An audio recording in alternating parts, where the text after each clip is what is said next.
A long time ago. A long time ago, I wrote a column for a journal that talked about different ways of understanding history, in addition to going to archives and looking at dusty documents.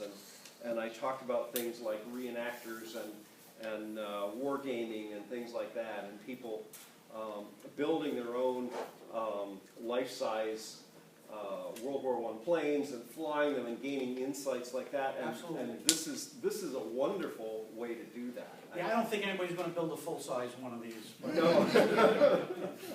My wife won't let me. Yeah. Yes. You can change that. Yeah. So, I'm going to speak on aerial bombing in 1916. This is a follow-up lecture to one that I did a year ago on aerial bombing up through 1915.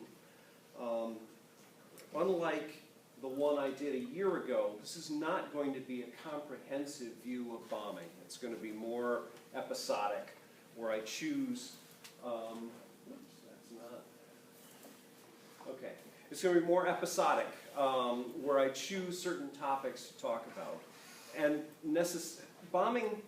aerial bombing got much more complex, more involved, more countries were doing it in 1916 than in 1915. And so I really can't take the approach I took a year ago, where I try to say a little bit about everything. So necessarily I'm leaving out certain important areas of bombing in 1916. Notably among these important areas are British and German bombing on the Western Front. I also leave out, sadly, the Ilya-Muromets and the Caproni bombers.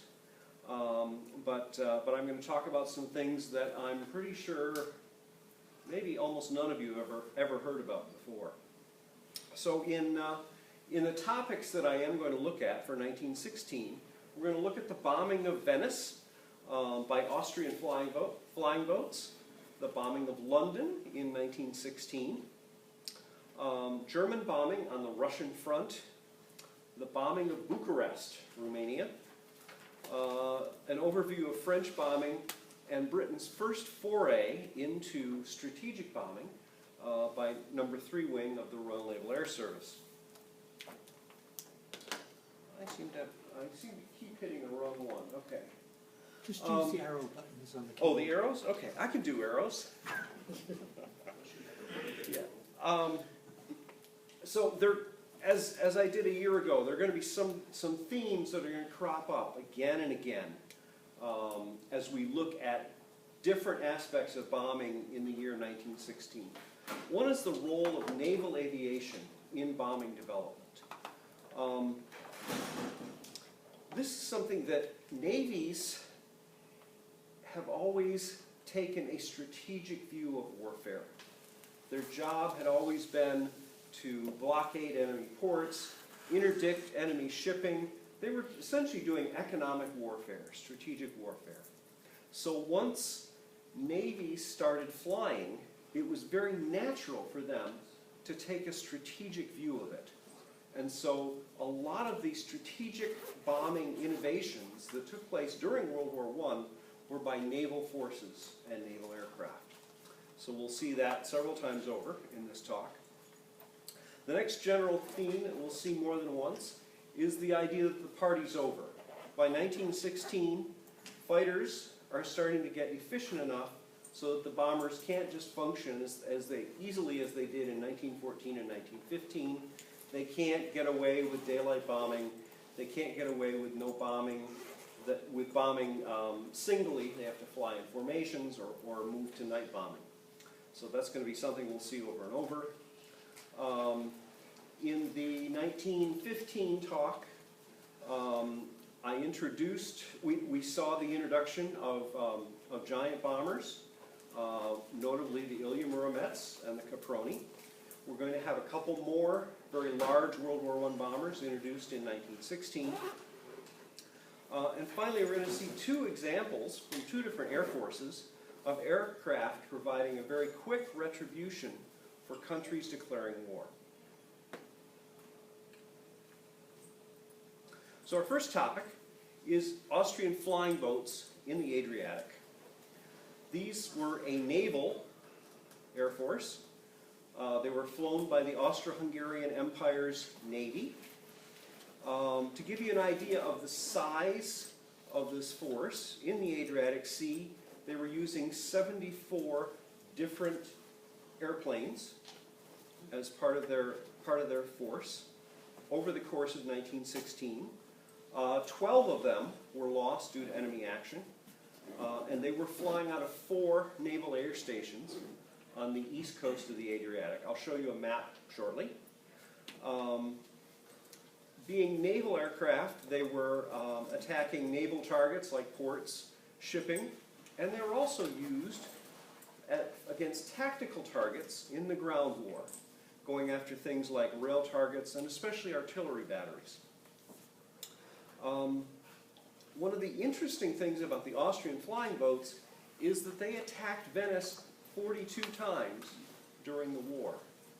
That's more times than London was attacked from the air. And finally, in addition to being bombers part-time and reconnaissance aircraft part-time, these flying boats were also used to interdict Allied aircraft coming across to attack the Austrian Empire. The airplane that we're seeing here in the picture, in the side and top views, that's a particular loaner flying boat, serial number L135, and we'll get to its exploits shortly. So what we're going to do is we're going to take 3 different short time periods, one in 1914, one in 15, and one in 1916, and I'm going to show you what they were doing with these flying boats.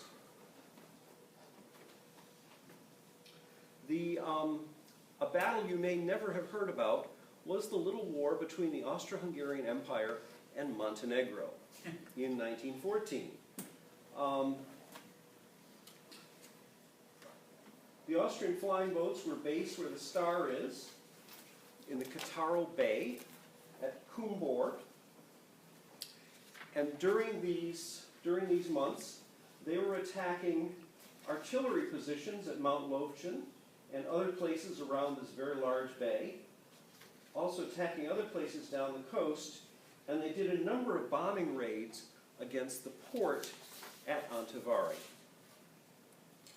That port is now known as Bar, Montenegro. That's what you'll see on modern maps. And the reason why it got such attention from the Austrian flying boats was that it was the only port that was supplying anything to the Serbs. The Austrians started the war so they could attack Serbia. The king of Montenegro felt that they should go to the aid of the king of Serbia, and so Montenegro was part of this war early in World War I. And so they were, Antivari here was the only way for them to get supplies by sea to Serbia. So this was a big target. Okay, so we're going to move on.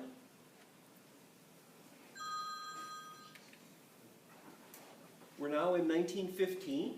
We're going to look at the Italian declaration of war and the events that took place a week afterwards. The Italians joined World War I in May 1915 after secret negotiations with the British and the French. They agreed that they would declare war and attack Austria once they got ready. And so at that point they would be part of the Allies. They made this agreement in the hopes of capturing Austrian territory that they had coveted for a long time, like the city of Trieste and the Austrian Trentino, which is now the Italian Trentino, in the northern part of Italy. So they declare war on the 23rd of May, 1915. Oh, I need to back up a bit. Shortly after they made this secret agreement, word of it appeared in a Paris newspaper. So the Austrians were not surprised when the Italians eventually declared war. They declared war on the 23rd. 12 and a half hours later, the Austrians were bombing Venice from the port at Pola.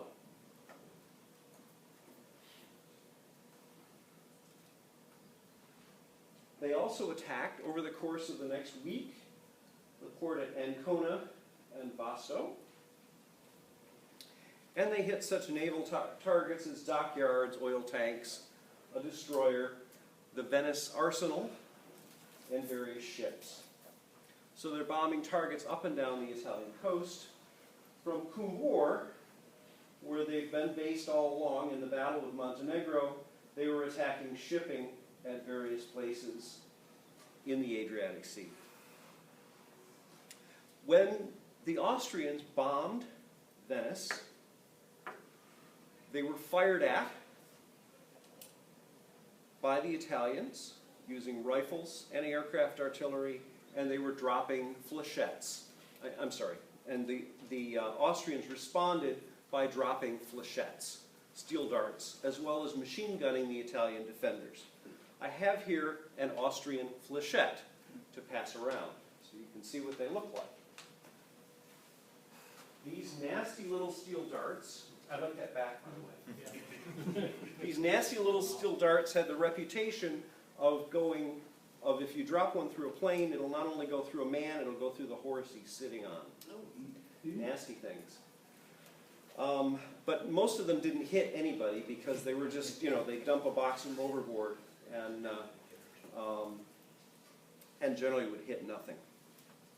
Okay, so we have our first case of very rapid retribution for a country declaring war, 12 and a half hours after the Italians declared war.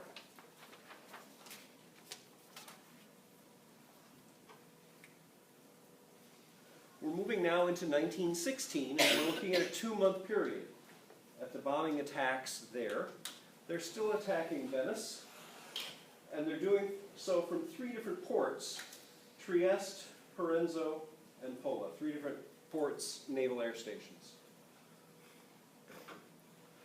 In Venice, and in 2 other places to the northeast of it, they're attacking an Italian airship and a hangar. The Italians were using blimps as bombers.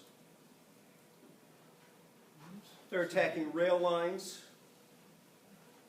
military installations, and a Royal Navy sub, the B-10, that was moored in the harbor at Venice. The flying boat sunk. This British submarine, it went down a few feet and rested on the bottom. The British eventually raised it, and they were going to refurbish it, but they finally decided it wasn't worth it. So the Italians destroyed that submarine. Also, farther south, they were bombing patrol boats in the Otranto Straits, and they sunk a French submarine here near the Cattaro Naval Air Station.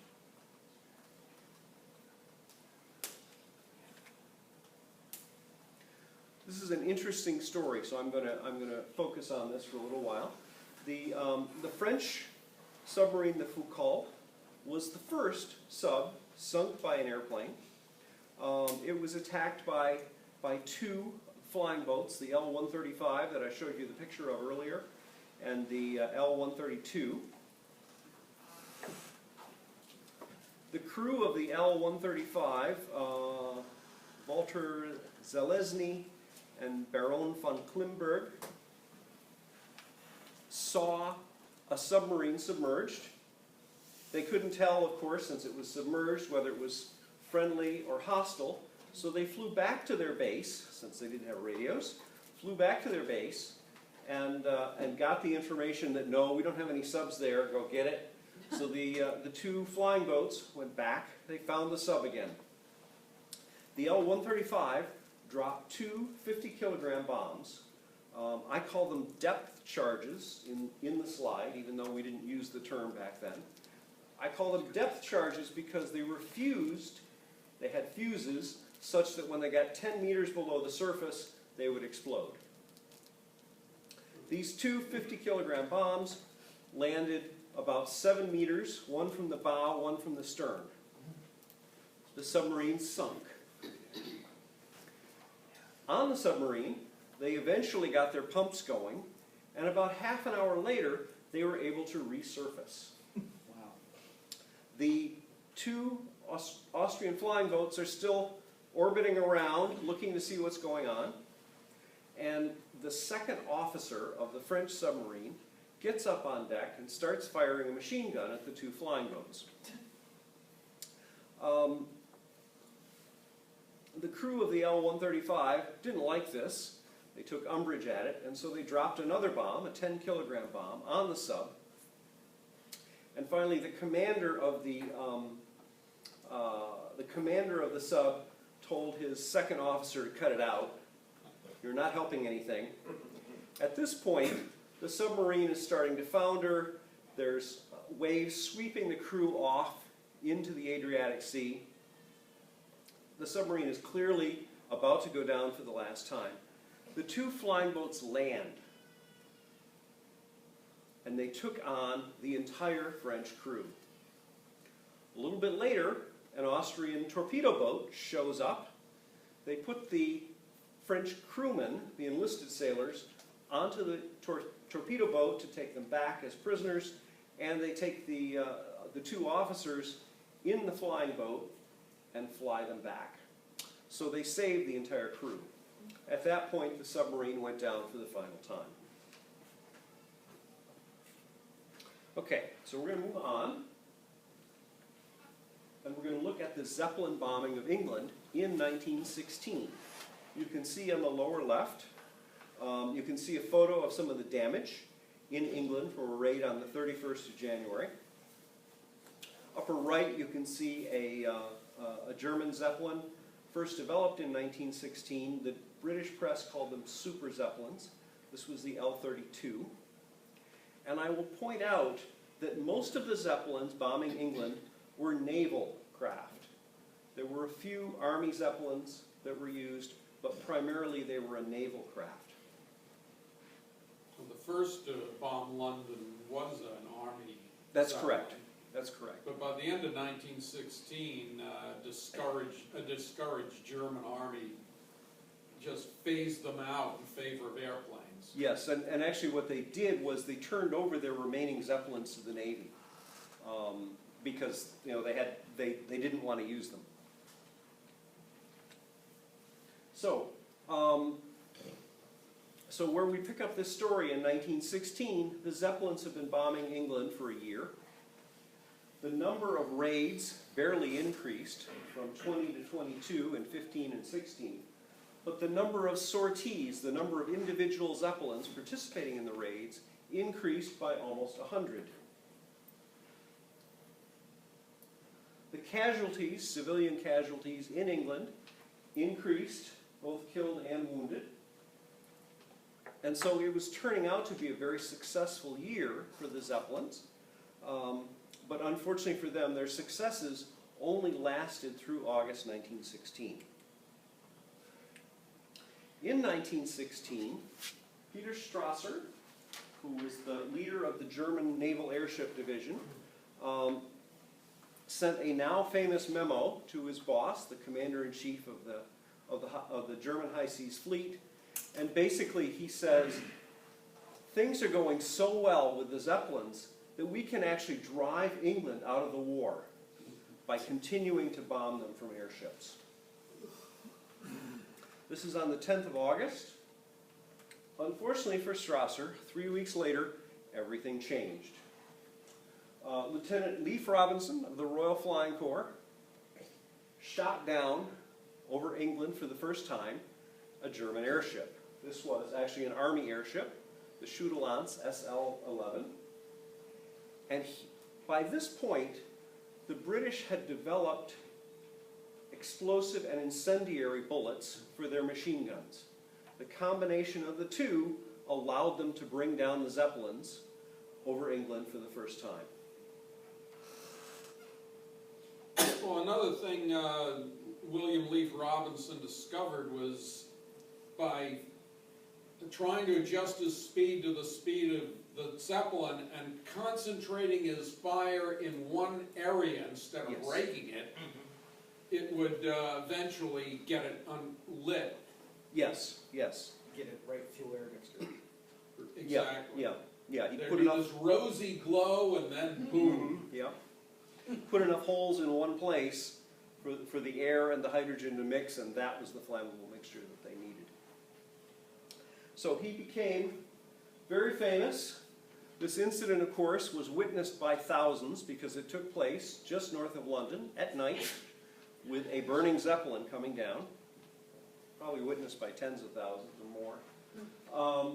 So he's in newspapers all over the world. He immediately gets the Victoria Cross. There's a French newspaper talking about his airship. There's a British article about motor cars, and they show him in the brand new motor car that some manufacturer gave him for doing this. Looks like a Vauxhall. Yes, it was. And in fact, you can see the monument to this day of where the SL-11 fell. He became very famous. He was adored by women. And in fact, I have here an autograph that a woman or a girl sent him an article about himself, and so he sent her his autograph. So I'll pass this around. Leif Robinson's autograph.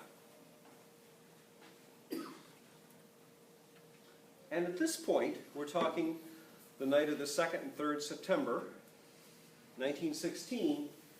By the end of the year, 5 more Zeppelins came down, shot down by fighters or by anti-aircraft. And this is just over England or in the coast around England. At this point, the Zeppelins stopped being a menace to Britain. They continued raiding until August 1918, but up until that point, they were really more of a danger to their own crews than to the people of Britain. Okay, so we're going to move on now to German bombing on the Russian front. All of the information on this topic,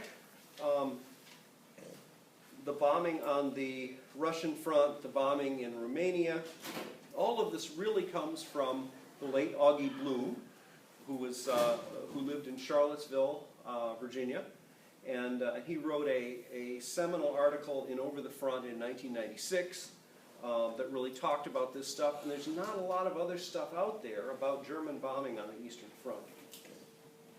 So the German Army and Navy rotated airships in and out of the Eastern Front. There were, up to 6 or 8 at any given time working on the Eastern Front. They were doing reconnaissance, they were doing bombing of troops, and the favorite target of World War I bombers, railroads.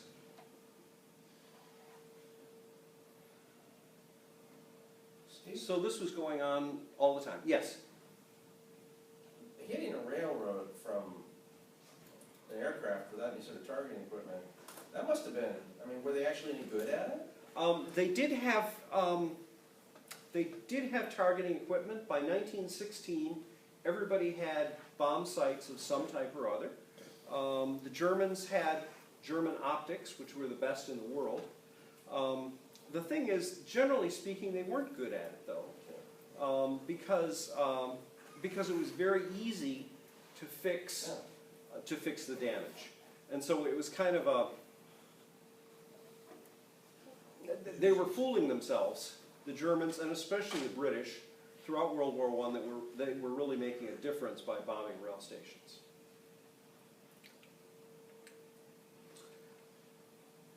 The Germans introduced giant bombers on the Russian front because the Russian front was so large and there was so little aerial opposition in any given square mile, that it was a pretty safe place to experiment with these brand new aircraft. So the giant bombers were used first on the Eastern Front before they were used in the West, where the environment was a lot more hostile. You can get an idea of the size of these airplanes by looking at the people who are standing under the tail. I mean, this is phenomenal. We're talking, say, 1916. We're talking 13 years after the Wright brothers flew 120 feet. And so all of a sudden they've got these incredible multi-engine bombers.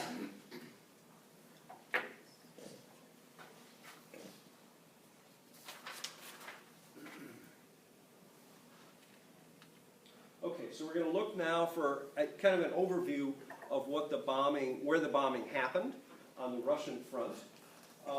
We're going to start with the airship bases. The airship bases were at Allenstein in East Prussia, Kovno, Venoden. At any place there's a blue explosion, that's a place that was attacked by German airships. Note that they hit such places as Riga, now the capital of Latvia, Minsk, now the capital of Belarus.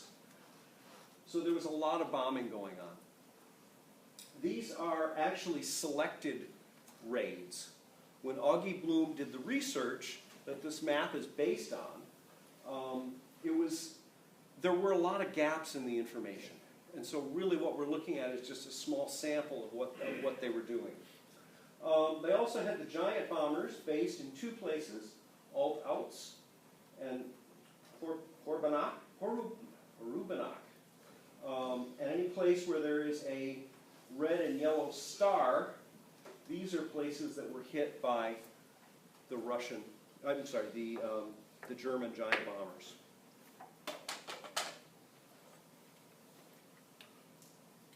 Okay, we're going to look at the bombing of Bucharest. Speaking of bombing enemies' capitals. But what we have to do first is, because this battle is so little known, I need to talk a little bit about what happened. So, the Romanians, like the Italians, made an agreement with the Allies that they would declare war. And what they'd hoped to do was to pick up territory in Transylvania, which they had always coveted, they'd always considered it part of Romania, even though it was part of Hungary at the time. So you've got Romania here in pink, but they're not well positioned for declaring war on the Central Powers. They have the Austro-Hungarian Empire to the northwest, they have Bulgaria along their entire southern border.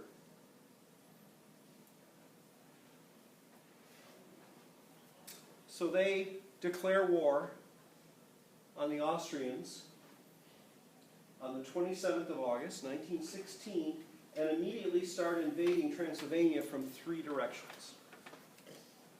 The very next night, the Germans send a Zeppelin, the Army Zeppelin LZ-101, from Bulgaria up to bomb Bucharest, the capital.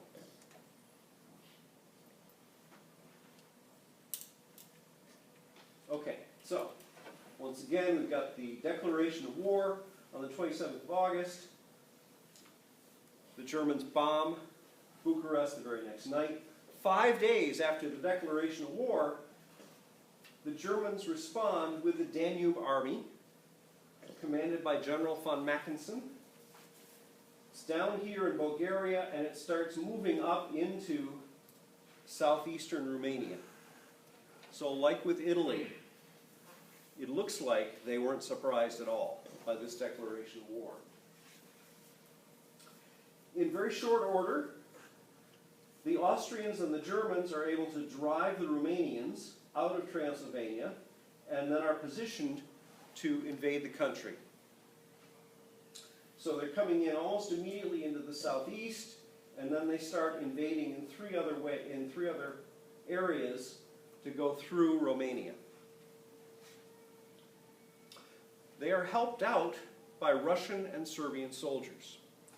I have my next door neighbor is a Romanian American, and she tells me this is probably the only time that the Romanians were happy to see Russian troops on their soil. She said even then they didn't really trust them. So by the 6th of December, Bucharest is occupied by the army. And then over the next year, Russia starts having trouble. You have the Bolshevik Revolution. Russia's no longer able to help the Serbs. Help the Romanians, and so they're just being sliced and diced by the Central Powers. So a year later, on the 7th of December 1917, Romania asked for an armistice with the Central Powers. Romania lost the war, big time, but they won the peace. In the overall peace that took place in 1919, they were awarded Transylvania by the victorious Allies, and Transylvania is a part of Romania to this day. Okay, so now that you've got the context, let's move on to the aviation. I'll show you a map in a minute. So what you've got is there were 4 different Army Zeppelins that were bombing Romania. They were based in Hungary and Bulgaria. In the photograph here, you've got the LZ-101, a photograph of it at Yamboli in Bulgaria. You can see the Zeppelin here, and this is the Zeppelin shed. They got a little bit of help with defending against the German bombing from the Allies. The French sent some fighter planes. The British Royal Naval Air Service sent some fighter planes, but mainly the Allies in Romania were overwhelmed. In addition to attacking with the Army Zeppelins, the Romanians were also attacked by Kagol 1, their first bomber group. They weren't flying giant bombers like farther north, but they were flying regular bombers. The Romanians were able to hinder the German attacks on Bucharest to some extent by implementing blackouts, which worked very well for England, and they also increased their anti-aircraft artillery protection around Bucharest. But really, they were only slowing up the inevitable. They were hindering the German bombers, not really hurting them.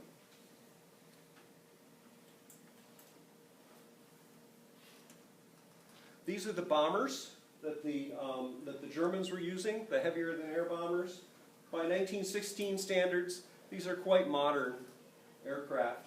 The Friedrichshafen G2, the AEG G3, and they were also using the Gotha G2 bomber. So these were quite capable bombers for 1916. I also put in here a picture of Augie Bloom, who did all the research and published the article that really helped me flesh out this subject.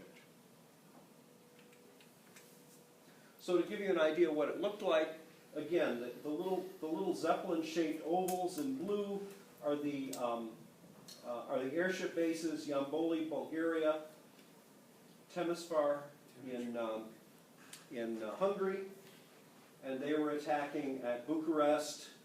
Up in this area was an area where there's a lot of fighting on the ground, and so there was bombing there. Eventually, the Romanians had to move their capital way up here, and they still got bombed by LZ-101 all the way up there. The LZ-86 also bombed Polest. My Romanian neighbor says it's not pronounced Polesti, it's pronounced Polest. And so this is a place that was bombed a lot in World War II, and yet, fun fact, it was bombed for the first time in World War I by German Zeppelins. Cargo 1 was based in 2 different places on the Romanian border at Rasgrad and Rushuk, and they were striking targets up in here. Again, these are selected bombing raids, the ones that Augie Bloom had information on. Okay, so we're going to move on to an overview of French bombing. In 1916, the biggest story of French bombing in 1916 is that they had to give up on day bombing because the fighter force was too lethal for day bombers, especially the pusher airplanes that the French were using at this time. The picture is of the reprisal raid on the German city of Karlsruhe by 9 Quadrone G4s. This is a painting by the French Impressionist painter Henri Faré. It is courtesy of the National Air and Space Museum. And there's actually a real Quadrone G4 in this building. And rumor has it that it's one of the 3 multi-engine airplanes from World War I. It's in this hemisphere. I heard that someplace. Okay, so the French introduced various new bombers.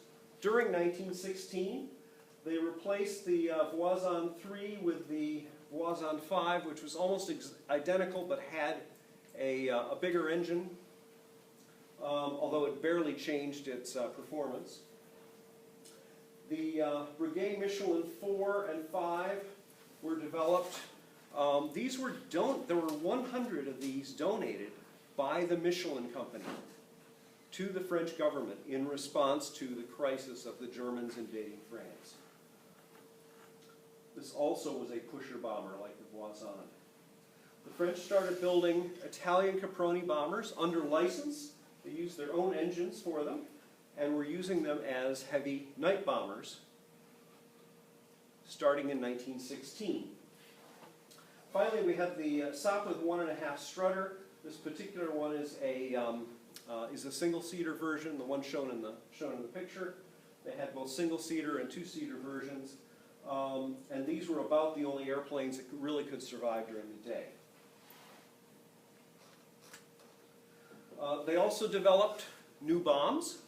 The bombs that they had been using up to that point were primarily converted artillery shells, which did not really function that well. The vanes on them got bent easily, and so they would land and not hit the fuses when they landed and become duds. So they developed these new bombs. This was a binary weapon. It actually had 2 compartments in it. One held gasoline, the other held hydrogen peroxide. Once the bomb was dropped from the plane and the propeller on the front or the back spun enough times, the membrane between the 2 would be pierced, and you'd have the chemicals mix, and you'd have a viable bomb. So this was safer than the bombs they had been using. Although sometimes they leaked and asphyxiated their crews. That was minor. But the French were designing new bombs during this time, and so were a lot of other countries. But okay, the French bomber force was struggling with how to deal with the fighters. One option was to switch to night bombing, and a lot of them did. I'll talk about that more in a minute. But another option was developing new tactics. So a very innovative commander, Capitaine Henri de Caralie of Escadrille C-66, developed new tactics to have his Quadrone G4s fly during the day and still survive. So during 1916, they developed things like a flight of ducks formation. Just flying in formation was a new thing, so they could protect each other with their machine guns. They're flying in a flight of ducks formation, a V formation, of course, so they're not in each other's slipstream. They did things like fly at high altitude, so they'd be harder to reach. They would fly in by one route to the target, fly out by another. They would fly at dawn or at noon when they were harder to see from the ground. Things like that. They did diversions. They avoided German airfields. So this was one response to the 1916 problem of bombers having difficulty surviving against fighters. By the way, both these pictures are by Henri Faré, the portrait and the Quadrone G4, and again, they're courtesy of NASA. So, to build a night bomber force from scratch, the French had to design practically everything. That's one of the things that's interesting about World War I aviation, and not just bombing, but essentially there was a lot of innovation. Everything had to be developed from scratch. And we're talking not only bombing, but reconnaissance of all kinds, fighter aircraft, and so on. And just look at the equipment that they needed to develop in order to fly at night. The diffuse cockpit lighting, that was so they could look down at their instruments in the cockpit, and the light would be coming from the side to illuminate them, and that kept them from losing their night vision. So they had to develop equipment, they had to develop skills, learning to navigate at night, learning to take off and land by the light of oil fires, things like that.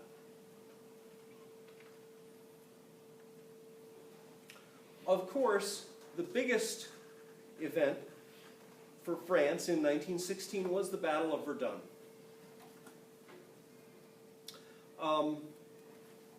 This began with a surprise attack by the Germans on the 21st of February.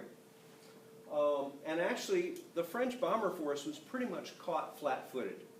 Most of the squadrons were not at the front lines. They were back, being re-equipped and retrained for doing night bombing. So this was a real problem. Once they did get these squadrons back online, they used these squadrons in the Battle of Verdun for attacking rail lines that supported the German army, and as well as tactical targets like German troops, bivouacs, ammo dumps, things like that. They used the night bombing escadrilles in particular, especially the Capronis, to raid the rail lines that were farther away from the front lines, because the night bombers were the only planes that could travel that far across German lines and still survive. I'm going to skip that in the interest of time, and we're going to move on to Britain's first strategic bombing campaign. The Germans started strategic bombing in early 1915. The French started it in the fall of 1915. The Germans attacking British cities, the French attacking factories in German-held territory or in Germany itself. The British didn't start doing this until mid-1916. This is a picture, a painting by Mike O'Neill, showing a couple planes of the Britain's first strategic bombing force, the No. 3 wing of the Royal Naval Air Service.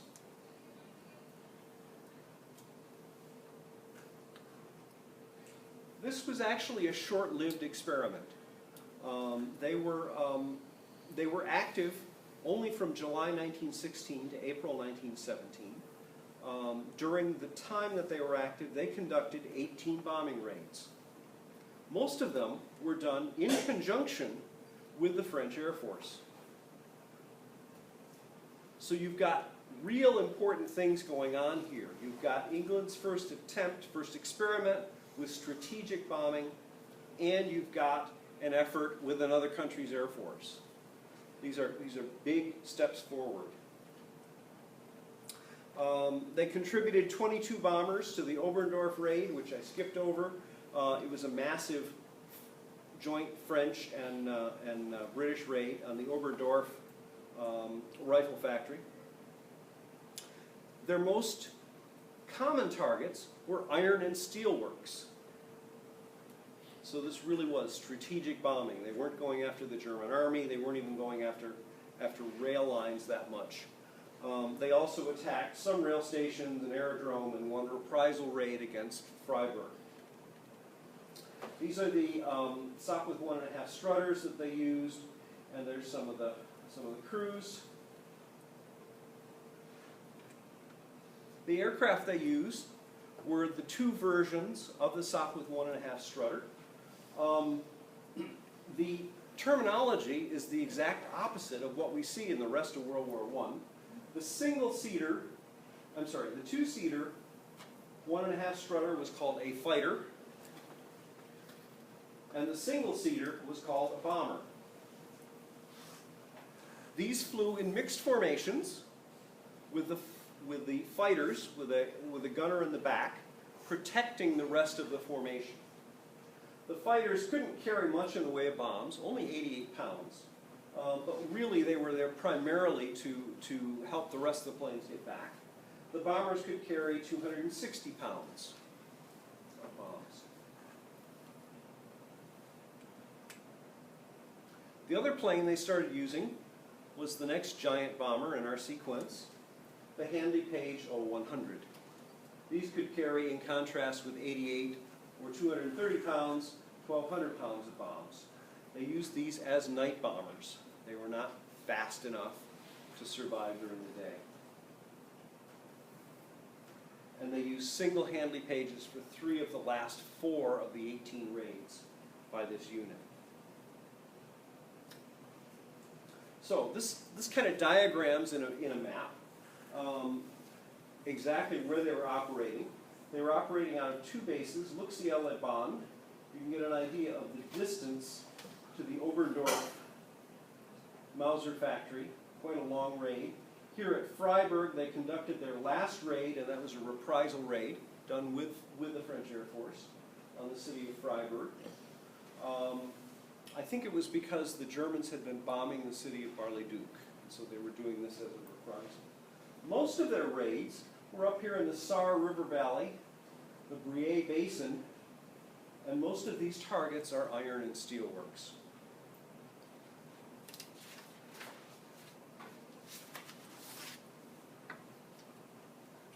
Number 3 wing went out of existence because of a fight between the British Army and the British Navy.